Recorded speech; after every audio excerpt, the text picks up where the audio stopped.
permanency of work Air India கேஸ்னு ஒரு case இருக்கு 1998. அதை பர்மனன்ட் பண்ணாங்க. Steel Authority of case, Umadevi case, Vartak case, canteen case, இத்தனை கேஸ்ல வந்து கான்ட்ராக்ட் லேபரை பர்மனன்ட் பண்ண முடியுமா பண்ணக்கூடாதான்றதெல்லாம் பேசினாங்க. போன வாரம் ஒரு ஜட்ஜ்மெண்ட் வந்திருக்கு. அந்த ஜட்ஜ்மெண்ட்ல தொடர்ந்து பர்மனன்ட் வேலையை ஒரு ஃபேக்டரியில செய்துட்டு இருந்தா அவங்கள பர்மனன்ட் பண்ணணும்னு சுப்ரீம் கோர்ட்டு தீர்ப்பு கொடுத்திருக்கு. Contract regulation and abolition act 10(1) பிரகாரம் இந்த தொழிலாளி நாங்களும் அவங்களும் ஒரே வேலை செய்யறோம், எங்களுக்கு வந்து பர்மனன்ட் பண்ணுன்னு பெட்டிஷன் பண்ணோம். இது வரைக்கும் ஏன் போடல? நான் அந்த சங்கத்தை நடத்தும் போது ஒரு 10 வருஷத்துக்கு முன்ன நான் ஒரு 1000 அப்ளிகேஷன் ரெடி பண்ணி எல்லாம் ஃபில் பண்ணி கொடுத்தா அந்த சங்கத்தில் இருக்கிறவனுங்க மேனேஜ்மெண்ட் கூட சேர்ந்து அதை விசிறி போட்டாங்க. அப்போ அவங்க வாயில மண்ணு போட்டுக்கிறது அவங்களே தான். They should fight. 300 பேர் எடுக்கிறாங்கன்னா இவங்களுக்கு கொடுக்கணும் இல்லை, அதுக்கு என்ன சட்ட வழிமுறை என்ன இருக்கு? அது பேசணும், அதுக்கு ஃபைட் பண்ணணும், கோர்ட்டுக்கு போகணும். போன வாரம் ஜட்ஜ்மெண்ட் ஆயிடுச்சு. இல்லைன்னா நம்மள மாதிரி ஆளுங்கிட்ட வந்து பேசணும், இதுக்கு என்ன சார் பண்ணலான்னு. அவங்கள எங்களுக்கே உலகமே தெரியும், உலகமே நாங்க உலக தொழிலாளர்களை ஒன்று சேருங்களேன்னு கோஷம் போட்டுக்கின்னு கேஸுங்களை போட்டு தோத்துட்ட பிறகு கெலிச்சிச்சுன்னு சொல்லிக்கின்னு ஈக்குவல் பே ஃபார் ஈக்குவல் ஒர்க்குக்கு ஏன் கேஸ் போடல? இது வந்து அவங்கள வழி நடத்தக்கூடியவர்கள் சரியாக வழி நடத்தாததினால் இந்த வினை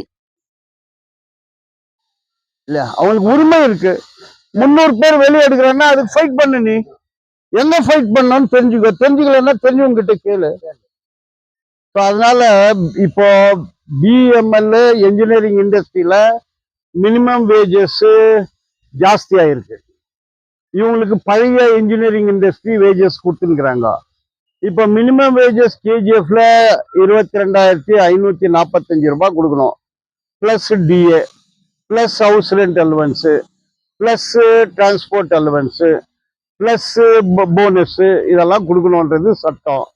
அப்போ அது சட்டப்பூர்வமா வாதம் பண்ணி அதுக்கு எங்க பெட்டிஷன் போகணும்னு பண்ணா அவங்களுடைய சம்பளம் ஒரு 27,000-28,000 வரும்.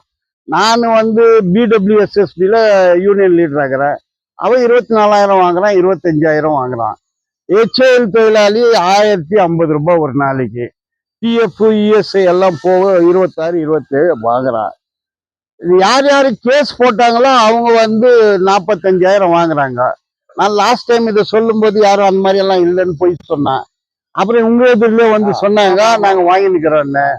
ஆகவே இது வந்து சட்ட நுணுக்கங்கள், வீதி போராட்டங்கள், சட்ட போராட்டங்கள், இதை கலந்து பண்ணும்போதுதான் வந்து ரிசல்ட் கிடைக்கும். அவங்க அதை சரியா பண்ணலன்றது என்னுடைய கருத்து. உண்மை குரூப் பொய் குரூப் எல்லாம் இல்லை. கேஸ் யாருக்கு கண்டெம்ட் பெட்டிஷன் யார் போட்டது? ஆமா, அவங்க ஏன் போடல?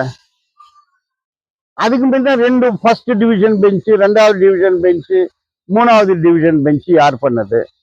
எம்பின்னு சொல்றாங்களே, எம்பி ஏன் வந்து அந்த லா மினிஸ்டர் கிட்ட அப்புறம் வந்து சுரங்க மந்திரி கிட்ட பேசி நீங்க கேஸ் போடாதீங்க, அந்த பணத்தை கொடுன்னு ஏன் கேட்கல? அப்ப யாரு உண்மையா ஃபைட் பண்றாங்களோ அதுதான் உண்மை. இப்ப வந்து மைனிங் நடந்துட்டு இல்லை, அது வந்து உயிர் உள்ள ஒரு யூனியன் இல்லை. ரிட்டையர் ஆயிட்டு 60 வயதை கடந்த தொழிலாளர்கள் அவர்களுடைய காம்பன்சேஷன் உரிமைக்காக இந்த குரூப் தான் போராட்டம் பண்ணுது. அவரு டெல்லியில இருந்து வரணும் சார். டெல்லியில இருந்து வரும்போது எம்பி கேஜப் வரும்போது நம்ம தான் போய் அவங்கள மீட் பண்ணிட்டு கோலார் தங்கம் எழுது, பிஜிஎம் எழுது, இந்த மாதிரி இருக்குதுன்னு சொல்லிட்டு முத மெமராண்டம் கொடுத்தது இந்த குரூப் தான். அவரு எல்லா ஜட்ஜ்மெண்ட்டையும் படிக்கணும், டைம் இருக்கணும் அவருக்கு. எல்லா ஜட்ஜ்மெண்ட்டும் பண்ணி இதுக்கு என்ன பண்ணணும்ட்டு சொல்லிட்டோம், அதுக்கப்புறம் பார்க்கலாம். இது யார் குரூப்னா எலெக்ஷன் வச்ச கெலிக்க முடியும்ப்பா. இந்த குரூப் தான் எல்லா இடத்துலயும் ஃபைட் பண்றீங்க. காசு கிடைக்கணும். அது காசு என்னன்னா பிச்சை காசா லுச்சா காசா? உங்களோட உரிமை காசு. போராட்டம் நாளைக்கு வந்து ஒரு போராட்டம் அறிவிச்சுட்டு ஒரு நோட்டீஸ் எல்லாம் போட்டு மக்கள் மத்தியில் ஒரு திசை திருப்பி ஒரு குழப்பமான சூழ்நிலை. நீங்களே சொல்றீங்க திசை திருப்பி குழப்பமான சூழ்நிலை. எதுக்கு நான் இப்ப சொன்ன கோர்ட்ல இருக்குது 11ஆம் தேதி, அதுதான் வழி. அதை விட்டுட்டு யாரும் எதுக்காக நீங்க பண்றீங்க? இங்க வந்து நோட்டீஸ் போட்டு வாட்ஸ்அப்ல போட்டுக்கிறது. யூடியூப்ல போட்டுக்கிறது, அதை வச்சு அரசியல் பண்றது, இது சரியில்லைன்ற நான். இப்படி பண்ணி பண்ணி தான் மைண்ட்ஸை மூடிட்டாங்க. அப்ப கூட இப்படியே தான் சொன்னாங்க, அது ஆயிடுச்சு இதாயிடுச்சு, டெல்லிக்கு போன மந்திரி பாக்கெட்ல இருக்கிறார், மேல் பாக்கெட்டு கீழ் pocket back pocket front pocket, எப்ப எடுத்தாலும் பாக்கெட்டு பாக்கெட்டு, கடைசியில பார்த்தாலும் பாக்கெட்டே இருக்கிறது இல்ல, கீஞ்சி போயிட்டு இருக்குது. மல்லேஷ் பாபா லாஸ்ட் டைம் வர்றப்ப எம்பி சொன்னாங்க, ஒரு வார்த்தை அந்த கொஸ்டின் கேட்கிறப்போ எல்லா யூனியனும் ஒற்றுமையா வந்தா தான் என்னால வந்து பண்ணி கொடுக்க என்ன பண்ண முடியும்? எது வேணாலும் பேச்சு எது வேணுமா? எது செட்டில்மெண்ட் என்ன செட்டில்மெண்ட்? வர வேண்டிய பணம் எவ்வளவு வரணும்? 52 கோடி எங்கிருந்து வரணும்? மத்திய அரசு. எதுக்காக வரணும்? எங்க இருக்குது அந்த பணம்? அது நான் சும்மா கேக்குறேமா?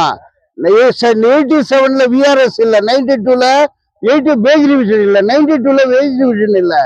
கோர்ட்ல தீர்மானம் பண்ணிக்கிறான், ஒரு division bench, 2 division bench, 3 division bench. நீ எங்க போய் கேட்கணும்? எல்லாரும் வந்தா என்ன பண்ணிடுவ நீ? உன்னுடைய வேலை என்ன? இதெல்லாம் தெரிஞ்சுக்கோ. போய் லா மினிஸ்டர் கிட்ட பேசி அந்த கேஸை வாபஸ் வாங்கிக்கோ. கோர்ட்ல போய் ஸ்டே வாங்குறது மத்திய சர்க்கார் தானே. மத்திய சர்க்கார்ல நாங்க என்ன எம்பியா? நீ தானே எம்பி. போய் கேட்கணும். எப்ப கேட்டுக்கிற நீ? என்னன்னு கேட்டுக்கிற? எல்லாம் வந்தா ஒற்றுமையா ஒற்றுமையா வந்தா என்ன பண்ணுவ? வரல என்ன பண்ண மாட்டியா? அப்ப நீங்க ஒற்றுமை ஆகலன்னா எங்களுக்கு அந்த காசு வராதா?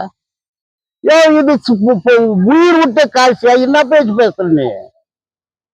we are entitled for that money. Court சொல்லிக்குது, அதை படி. எல்லாம் ஒற்றுமையா வாங்கன்னா என்ன ஒற்றுமையா வரணும்? செத்து போட்டுக்கிறேன் அவனெல்லாம் சுடுகாட்டுல இருந்து கூப்பிட்டு வரட்டா? 1200 பேர் சுடுகாட்டுல இருந்தா தோண்டி எடுத்துன்னு வரணும். கேள்வி ஒரு அதுக்குள்ள கூட்டு வரட்டோம்னா எலும்பு கொடுக்கணும் போடுறான். 100% குஜராத் பேசன்ல கம்பெனி கவர்மெண்ட் தானே மூச்சு. சார் இப்ப மூடிட்டா, அதெல்லாம் போச்சு. எங்களுக்கு பணம் கொடுக்கணும்ன்றது கோர்ட் சொல்லிக்குது. ஒரு வேஜ் ரிவிஷன் இல்ல, 2 வேஜ் ரிவிஷன் இல்ல, 3 wage revision calculation final salary. அப்ப 3 வேஜ் ரிவிஷன் ஆயிருந்தா 100% ஆட்டோமேட்டிக்கா வருது. அதுதான் ஆபீஸ் மெமோரண்டம். இதெல்லாமே சட்டம். ஹைகோர்ட் தீர்ப்பு. தீர்ப்பும் தெரியாது, சட்டமும் தெரியாது, வெறும் டுபாக்கூர் வேலை தான் தெரியும். ஈஸியா சொல்லிட்டு போயிடுறது. எல்லாம் வாங்க, வரல என்ன இப்போ? வந்துட்டோம் என்ன இப்போ? எல்லாம் தான் சேர்ந்து ஓட்டை போட்டுக்கிறோமே. ஏமாத்துற வேலை இதெல்லாம். ஓட்டை போடல நம்ம ஓட்டை போட்டோம். அவரு நோட்டை பயிர்ல போட்டுக்கினாரு. இப்ப ஏட்டை கொடுக்குறாரு. நம்ம சொல்லணும் காலில் இருக்குது, கையில இருக்குது ஷார்ட்டு, காலில் இருக்குது பூட்டு. என்ன பேச்சு இதெல்லாம்? எம்ப்ளாய்க்கு அது வழக்கறிஞரா நீங்க என்ன சொல்றீங்க? கோர்ட்ல கேஸ் இருக்கு. 3 தீர்ப்பு நமக்கு சாதகமா இருக்கு. 11ஆம் தேதி அந்த வாதம் நடக்கும். நான் காலையிலேயே போய் உட்கார்றேன். we will win, we will get. Very good. 100%. இந்த தொழிலாளர்களே, இன்றைய தினம் நம்முடைய மூத்த வழக்கறிஞர் மரியாதைக்குரிய பாலன் அவர்கள் தங்கச்சுரங்க நிலைமையை பற்றியும் ஹைகோர்ட்டுடைய வழக்கு பற்றியும் தெளிவாக சொன்னார். இன்றைக்கு என்ன நிலைமைனாக்கா, Vivekkumar Bajpai is a managing director. அவங்கிட்ட யாரு குரூப்னு சொல்லிட்டு போனாங்களோ, தொழிற்சங்கம் எங்களுதுன்னு சொல்லி போனாங்களோ, அவங்க எல்லாம் கிடையாது. அவர் என்ன பண்ணிட்டாங்கன்னா, டாக்டர் பி ராஜேந்திரகுமார் அவருக்கு 2 வீடு இருக்குது NIRMல, அது வந்து வெக்கேட் பண்ண நோட்டீஸ் சர்வ் பண்ணிக்கிறாங்க. நோட்டீஸ் சர்வ் பண்ணும்போது டாக்டர் ராஜேந்திரகுமார் கூட வந்து ராஜேந்திர கிட்ட கொடுத்துக்கிறாரு, இது என்ன பாருங்க, இது மாதிரி நோட்டீஸ் அனுப்பிச்சுக்கிறாங்க. இவரு அப்பாயின்மெண்ட் கேட்டவர் விவேக்குமார் பாஜ்பாய். அவர் சொன்னார், இல்ல உங்களுக்கெல்லாம் கொடுக்க முடியாது. இல்லை சார், நாங்கெல்லாம் யூனியன் எல்லாம் ஒற்றுமையாக இருக்கிறோம், நாங்கெல்லாம் ஒன்று, எங்க சங்கம் தான் முக்கியமான அசோசியேஷன் அப்படின்லாம் சொல்லிக்கிறாரு. பட் அவன் மேனேஜ்மெண்ட் ஒத்துக்கல. இன்றைய நிலைமை என்னன்னா, ராஜேந்திரன் அவர் வந்து எங்களுக்கு தொழிலாளியும் கிடையாது, சுரங்கத்துக்கு அவருக்கு சம்பந்தமும் கிடையாது. ஏதோ ஒரு சுயநலத்துக்காக ஒரு குரூப் போயிட்டு வாங்கினீங்கன்னு இவங்க தான் போய் கூப்பிட்டாங்களா, அவர் வரலன்னு நம்ம ஆளுக்கு சொல்றாங்க. நாங்க 2020 சங்கத்தை பண்ணும்போது தொழிற்சங்கத்தை தொழிலாளி தான் நம்ம வந்து கேஸ் ஃபைல் பண்ணோம். நம்மளுக்கு எந்த பொலிட்டிக்கல் எல்லாம் தேவையில்லைன்னு சொல்லிட்டு முடிவு பண்ணோம். நாளைக்கு கோர்ட் வந்து ஒரு பாலன் சொன்ன மாதிரி 100% அவர் வின் பண்ணியே காட்டுவார், இதுல எந்த சந்தேகமும் இல்லை. அப்படி வின் பண்ணும்போது அன்னைக்கு பொலிட்டிக்கல் MP தேவையா, காசு வாங்கி கொடுறாரு, அப்போ நம்ம தேவைப்படும். அது வரைக்கும் நம்ம ஒன்னாக்கலன்னா இல்ல அவர் தான் ரெப்ரசென்ட் பண்ணி ராஜேந்திரன் சொல்லிட்டு அவங்க போயிட்டாங்க. அது ஒரு குரூப் நேற்று என்ன மீட்டிங் போட்டு மக்கள் மத்தியில குழப்பெல்லாம் ஒன்றும் தேவையில்லை. தொழிலாளிக்காக நாங்க கடைசி வரைக்கும் போராடுவோம். அதுக்காக அவர்கிட்டயும் போய் நாங்க கால் கெஞ்சிருந்த எங்களுக்கு நம்பிக்கை வந்து பாலன் மேல இருக்குது. கோர்ட் என்ன சொல்றது, அந்த கோர்ட்ல வந்து வாங்கி கொடுக்கறதுக்கு இவருக்கு தைரியங்குது, எங்களுக்கு நம்பிக்கை இது. இந்த நம்பிக்கையோட தொழிலாளி இருங்க. அவன் சொல்ற கூட மீட்டிங் ஏதோ நந்தன் மாரிக்குப்பத்துல அந்த ராஜன் ஆபீஸ்ல நந்தன் போட்டோம். இந்த ப்ரோக்ராம் கேன்சல் பண்ணிட்டா, லேண்ட் வந்து பர்மிஷன் கொடுக்கலன்னு சொல்லிட்டு மேனேஜ்மெண்ட் சொல்லிட்டான். ஸோ இந்த மாதிரி பிரச்சனையால உண்மையாக பாடுபடுறது BGML ex employee association welfare. நாங்க தான் கோர்ட்ல போராடுறது, நாங்க தான் கோர்ட்ல கேஸ் ஃபைல் பண்ணிக்கிறது தான், வக்காலத்து சைன் பண்ணிக்கிறது நாங்க தான். அதனால தொழிலாளி கண்டெம்ட் கோர்ட் கேஸ் ஃபைல் பண்ணிட்டு சொன்னார் இல்லையா, இவர் தான் பண்ணாரு. ஒரே ஒரு ரூபாய் எந்த தொழிலாளி கிட்ட ஒரு ரூபாய் அன்னைக்கு ஒரு 300 காப்பி வந்து ஜெராக்ஸ் எடுக்கணும். அங்க இருக்க மூர்த்தி என்ன பண்ணுகிறேன்னாரு, கம்ப்ளீட் வந்துட்டு எனக்கு ஒண்ணும் இல்லைன்னு அவங்க ஆளை கூப்பிட்டு 300 பேஜ் காப்பி சொந்த பணத்துல போயிட்டு ஜெராக்ஸ் 4 காப்பி, காசின்னு ஒருத்தருக்கும் இவருக்கு ஒருத்தர், அப்புறமேட்டு புஷ்பலதா மேடம் ஒருத்தர், இன்னொரு 4 பேருக்கும் 4 காப்பி. அவங்க தான் இவங்க எல்லாம் இவங்க சபாங்க, அவங்க இவங்க மெம்பர்ஸ் இது பண்றாங்க. அதனால அந்த 4 காப்பியுடைய சொந்த பணம் கொடுத்து அவர் பண்ணார். இது வரைக்கும் நானும் மைன்ஸ்காரன், நானும் எங்க அப்பனும் மைன்ஸ்கார் தான், எங்க அப்பனும் வைடிங் டிரைவர் தான். இந்த தொழிலாளிக்கு கஷ்ட நஷ்டம் தான் நான் பாத்துக்க மாட்டேன்னு சொல்லிட்டு தானாக வந்து இவர் பண்ணது. இதுதான் உண்மை. அதனால தொழிலாளிகள் எந்த சந்தர்ப்பத்திலையும் எங்க மேல நம்பிக்கை வைங்க. நாங்க எந்த ஒரு காய்ச்ச வாங்குறதோ ஏமாத்துறதோ, தொழிலாளி போயிட்டு வீடு வாங்கி தரேன், அப்புறம் யாரோ ஒருத்தருக்கு ஸ்கூல் வாங்கி தரேன், இந்த மாதிரி எல்லாம் பண்ணி நாங்க டெல்லிக்கு அவன் காசு வாங்கி போய் பண்றது. இந்த தர்ணா கூட யாரோ காசு கொடுத்து தான் பண்றது, அது கூட அவங்க சொந்த காசு இல்ல.